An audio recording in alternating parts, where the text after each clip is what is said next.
You're listening to the Global Ed Podcast, where educators share inspiring and thought-provoking stories from around the world. In this episode of the Global Ed Podcast, I speak with Marwa Alsharqawi, an education specialist in Syria who helps displaced children transition back to school through building teacher capacity. Welcome to the podcast, Marwa. Thank you so much, Gavin. I'm so happy to be here. Before we learn about the work that you're doing in Syria, can you introduce yourself and can you explain how you started your work in education? My name is Marwa. I'm a Palestinian by origin, but born and raised in Damascus. I was also raised in a refugee camp where the majority of the Palestinian Syrian lived there. I went to Palestinian schools supported by UNRWA, the organization that supports the work in education and health for Palestinian refugees. And then I started to also, I moved from the camp when the crisis and the conflict in Syria happened. So I moved to the coastal side. I lived in Latakia for a few years, and then I came back to Damascus to actually work in the education. So my first education experience or job that I got, it was in Damascus after 6 years of displacement in the coastal side in Latakia. Syria, a land with a history stretching back millennia, a cradle of civilizations that shaped the world, and a crossroads where cultures, empires, and faiths converged. But today, when most people think of Syria, they think of conflict, civil war, and hardship. Yet there is so much more to this ancient land. Imagine a place where the first cities of the world emerged, where ancient empires rose and fell, and where human history has left its marks in temples, trade routes, and in the people. You grew up and have lived in Syria for much of your life. Could you tell me a bit about the place and also its people, please? Syria is a very beautiful country. It has a very unique variety of landscape, of people, of cultures. So it's a very unique and it's very warming country. Of course, we all know that Syria has been in a very difficult situation for a long time. And we also know that in these situations and in conflict, people are the most affected. And when we speak about children and youth and even teachers in the communities, they always want to restore their normal life, and also they want to restore their education and learning spaces. Yeah, I'm sure it's been a very difficult period of time for the people of Syria. You mentioned education. Obviously, that's a big part of your life now. Can you tell me how you first got started and how that has led you to your current job? Actually, I started as a tutor for a first grader. I started to see the difference and the impact with this child that I used to tutor and teach. And this is where I knew that I wanted to do education. So I started to volunteer in UNRWA community centers for, of course, after my study in the college. So I volunteered in the youth community centers in UNRWA's location in both Damascus and Latakia. And then I worked closely with youth and with trainers who also designed like specific programs and skills development courses for youth. And then I started to grow and I started to learn more and I started to change context. And here I am now, 13 years after, working as an education specialist in the Norwegian Refugee Council. The Norwegian Refugee Council is an international organization working in more than 35 countries to support people forced to flee. Now, each of us could probably name 2, 3, or 4 countries with refugee crises, but many of them are forgotten and not in the headlines. NRC works in all of them. To them, there are no forgotten crises. NRC is there for people in their hour of greatest need, in conflicts, in disasters, where there is a lot of suffering. What we hope is to be there in the hard-to-reach areas, where they're to help people according to their needs. So, Mara, you currently work for the Norwegian Refugee Council. Could you tell me a little bit more about that organisation, please? So the Norwegian Refugee Council, or NRC, is a humanitarian organization. It's been responding to displacement crises around the world since 1946. We work specifically with people who have been forced to flee, of course, refugees and internally displaced persons, and other affected communities by conflict, violence, or even natural disasters. So the mission of NRC is mainly to protect the rights of displaced people and support them to start rebuilding their lives and restoring the normal, let's say, routine, and also restore their dignity and regain a sense of hope. Could you give me a sense of the scale of their work and what their approach is when working in areas of crisis? So NRC currently operates in over 33 countries across Africa, Middle East, Asia, Latin America. And this includes, of course, crisis-affected regions or countries like Syria, Afghanistan, Yemen, South Sudan, Colombia, and Ukraine. So places where there is displacement, and this displacement is severe and often prolonged, NRC goes where the needs are greatest and even operates in hard-to-reach areas. Those areas where a few other organizations are able to access and work. And when we access those areas, we partner with local communities and with authorities to be able to deliver in more sustainable way and also to build our response on the needs of each community.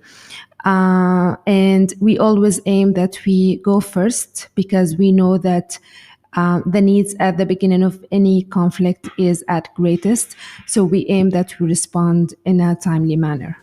Amazing. Does the NRC have some areas of expertise that it draws upon to help support the people where it works? Yeah, so NRC provides the support through 6 core areas of expertise, what we call the core competencies. Of course, education. We also provide services related to shelter, food security and livelihoods, legal assistance, water, sanitation and hygiene, camp management, and of course, we focus on protection from violence. Could you explain to me the approach the NRC takes with respect to education and why it sees it as a core competency?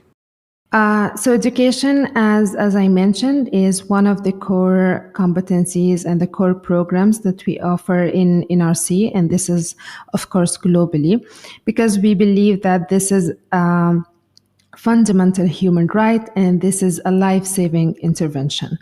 So, and because we work in areas of crisis, we know that education is protection. I'm interested to know what it was that drew you to work for the NRC rather than pursuing work, say, in the public or private education sectors. And of course, hope for the future.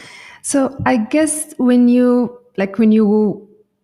trying to find a job and it's related to one thing that you believe in, which is in my case, education, I always look for the values. Like if the values of this organization matches my values in life and also in work.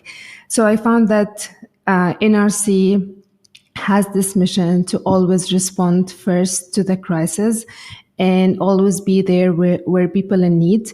And I wanted also to be part of this. And of course, I got a job at NRC while the crisis and the conflict in Syria was still happening. So for me, it was also a reason why I wanted to join this mission and to join this cause as part of me also wanting to support my country and support the people that I live with, and also specifically children and youth who could be the most vulnerable in these settings. Could you tell me what the role of the NRC is with respect to education in Syria, and what is the work that you do that helps support that? So we focus on the non-formal education pathway because we want children to stick and commit to learning, even if they don't have their normal life or their circumstances have changed. So we focus on the non-formal education. We help displaced children to transition back to more sustainable and longer-term formal schooling. We train teachers and facilitators from the community, many of whom who are displaced themselves. So it's also support to it's the support to supporters that will also provide the services directly to children. And my main role is to support people in the field who are the main implementer and the direct supporter to the education program in the different contexts and in the different areas in Syria and also in Iraq. So I focus on the strategy, I focus on designing the program and providing the technical support to the implementers and the field staff to be able to deliver in a high quality programming, and also to be able to transfer all of this knowledge and skills to teachers, facilitators, and even parents when we engage on specific aspects with parents in the communities. The civil war in Syria has damaged or completely destroyed thousands of schools. According to the charity, the Norwegian Refugee Council, about 1/3 are no longer operational. Since the fall of the Bashar al-Assad regime in December, hundreds of thousands of Syrians have returned home, and many children are going back to school. But there are not enough classrooms to accommodate them. I hope we can have more classrooms to ease the situation. We all wish we had fewer students per class to create a better learning environment. Given the context of the country, what is life like for students in Syria at the moment? I look at the student now and I think about how they are feeling when they go to school in these situations, and in a not very beautiful school, let's say, because most of the schools now are damaged. Half of them are out of function, but even the schools that are functioning now, lack of resources, crowded classrooms, teachers who are not trained yet. So all the main factors of a good school, it's not there. But we always hope that we can rebuild this and restore the situation of the school and the education where children can learn and meet their greatest potential. So how do you in your role help with the needs of the students, and how do you help them to start reintegrating them back into the education system? So my job is focused on the strategy and the design of the education program. And all of that should be also aligned with the overall strategy of the Ministry of Education and the vision of how education is looking like in Syria. So I focus on the transition of the out-of-school children to formal schooling, because, of course, we believe that this is where children should be, and they shouldn't be in a very long non-formal education. So we work in those communities where we have a high number of out-of-school children. We always focus on the psychosocial support part, because we know that a scared child or a distressed child would not be able to learn and to engage. And this is why it is a cross-cutting component in all of our education program. We always focus on the overall development of children, because we know that academic support is not enough in these settings. You mentioned psychosocial support for students. How big of a challenge is that for the young people of Syria? The overall psychological distress among children is alarming. And yes, we're focusing on transitional program, non-formal education, going back to formal schools, but we have to meet those needs, and we have to pay attention to the social emotional part and the psychological status for children first, to be able to provide these kind of educational program. And I'm always concerned that it's less prioritized And I'm also happy that as an RC, we prioritize the psychosocial support, and we see that as a very important enabler for education or for any learning opportunity, or even to for those children to continue to learn and to build their future. With the focus on psychosocial supports, could you tell me some of the programs that you have developed and run that help students with these emotional needs? We offer a program that is called a Better Learning Program, because we believe that learning is better when children are focused and less stressed. So it's a classroom-based approach where we provide techniques on breathing, tension release, balance exercises, and we also offer specific sessions for students to be able to explore why they are scared, also to normalize that feelings are normal, and in specifically after we face challenges and we go through hard times. So we focus on classroom based techniques where children are able to share their feelings and to share their experiences with their peers, and then after that we monitor and observe if specific children have let's say more demanding needs and more obvious symptoms, and then we do referral to those children to specialized services and special service provider and specialized organizations that they can help them to recover and to learn again. You mentioned about using classroom-based techniques to help the students. So what role do the teachers have in the holistic well-being and development of their students?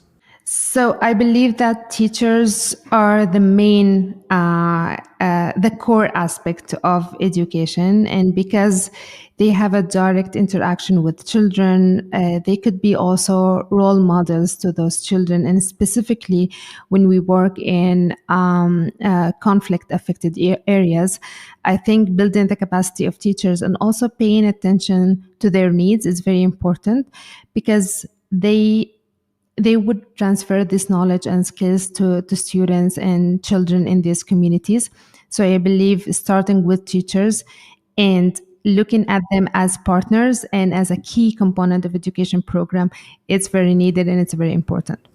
So with this holistic emotional support that you're providing to students, have you started to see some success with the program? And have you started to see it making a difference in the lives of the children? We had a specific project on providing the psychosocial support in the public schools, and we were also able to monitor the improvement in like key subjects like Arabic, math, and English, and how this is linked to the psychosocial support part that we have provided. So it's not a specific child, but we were also able to access those schools and look at the results after children are engaged on those sessions and those techniques. And we were able to see that there is a difference and it works. And now we are at the process also to, we're speaking with the Ministry of Education on how we can integrate those skills and those techniques into the national curriculum, as now there is more opportunity for having this kind of support in the public schools. And of course, there is a need for that. You mentioned at the beginning of this interview that part of your role is capacity building for teachers. Can you tell me what your approach is to training teachers to deliver the psychosocial programs that you offer? So when we do the capacity building for teachers on the Better Learning Program or the psychosocial support, we have a activity that we call a safe place.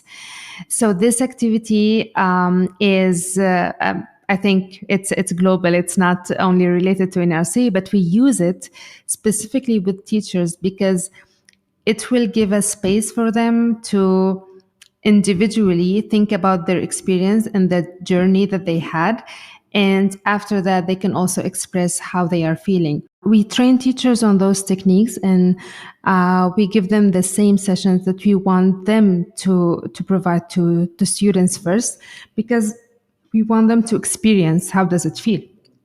So it's an experiment when we do the training, and specifically when we talk about sensitive topics like emotions, traumas, stress, conflicts, like all of that. We want teachers to feel that first, and then communicate with themselves and also normalize their feelings and their emotions to be able to model that and do that with children at the classrooms.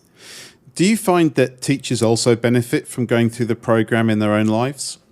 So things like that will make teachers open up, and they will also feel that they are safe and heard and seen, because they individually think about their experiences and share those experiences and share those feelings with everyone else. And of course, after this, you would see people crying or people like very happy. Like it's a very mix of different it's a mix of a lot of feelings in the same room. And then after that, it's just amazing how teachers start to express themselves and talk about their journeys and their stories. And this also provides a very nice atmosphere at the training, and also gives a sense of that everything's fine. We can still talk about emotions, but we can also look at them as an opportunity to get better and to recover and to do a better job. How does your own life experience help you with the work you do with students and with the teacher training? This helped me to relate because I'm a refugee myself, as a Palestinian born and raised in Syria. But I was lucky to be born and raised in Syria, because you don't feel as a refugee. You have most of the rights. You're just one of the people that you work with, you live with, you go to school with. So it's a very enabling environment for me. And I also wanted this for everyone who's displaced or a refugee. And this helped me to see that if people have the resources, have the sense of safety, which is something that I got living in Syria, they can do everything that they want to do. And they can also feel that, yes, there is displacement now. We're not in our home. We're far away from where we used to be, but at least we can do so many things. We can work. We can send our children to learning. We can make relationship because we have the sense of safety. So what is common between my story or my experience as a refugee living in Syria and those people who are Syrian, but of course displaced and affected, is that once we restore or provide the sense of safety, people can do anything. Now, we've spent a lot of time talking about the challenges, but I'd love to hear from you about some of the joys that you have in your work. So I love being with children. It's very inspiring. It's very fun when they play, when they learn. It's also a good way to be a child again, So I feel lucky that I have this opportunity to be with children at schools and in the communities that we work with. And I can also see how they can interact and what are the challenges that they can face and how they are a natural problem solvers.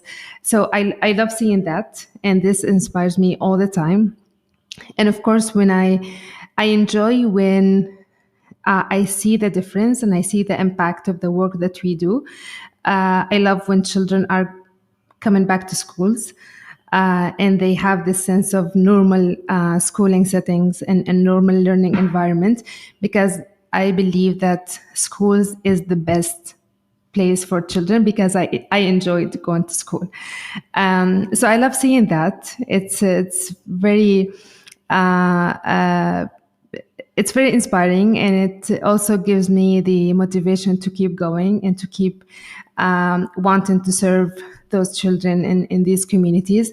I also love when I see teachers engaged and want to do their part and to be part of rebuilding the education and being with those children, and because they believe also that those children are the future of this country. سأعود أنا لبيتي أنا سيعود الحب إلى مكاني سينتهي كل ما مررنا به سيذهب زمن الحرمان. As we start to wrap up, can you tell me what you have learned about yourself through the work that you do with the children and teachers of Syria?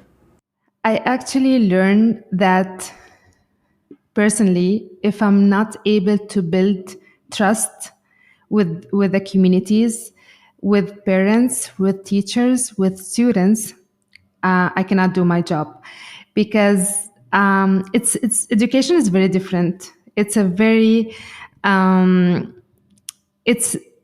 it's very human. Like, you have to build this kind of relationship and build this kind of trust and influence, so people can listen to you, and they can also think about the things that you're offering as also a priority and as things that very important and it's needed. So because I see that when I engage with children, and also when I talk to parents and with teachers, there's an overall psychological distress. And of course, this is understood because what happened in the country and what those children have faced.